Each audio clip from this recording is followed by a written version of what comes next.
नमस्कार मैत्रिणींनो, कशा आहात? तर झालं का सर्वांचं जेवण वगैरे?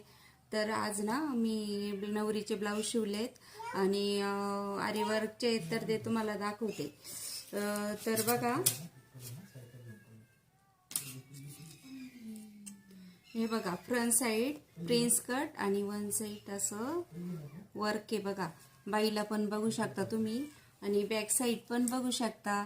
आणि हे बघा वर्क म्हणजे आयतं आहे बरं का, आणि पण नंतर स्टिचिंग केलं. कसं वाटतंय?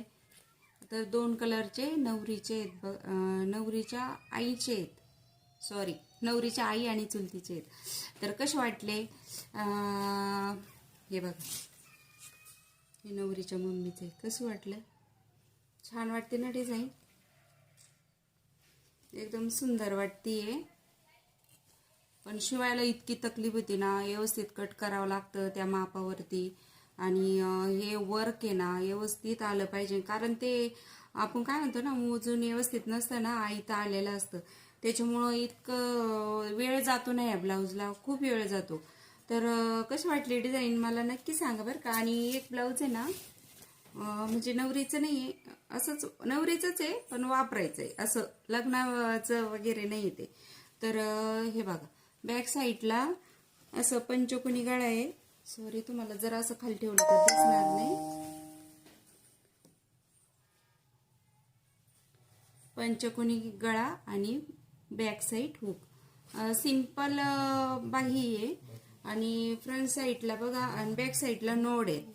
आयतेच नोड लावलेले आहे, कारण हे कापड पण उरत नाही. आणि कापड उरल्यानंतर जरी म्हटलं ना, तर व्यवस्थित नोड बनवायला लय वेळ जातो. आणि जास्त ब्लाऊज असलं की इतका कंटाळा येतो ना.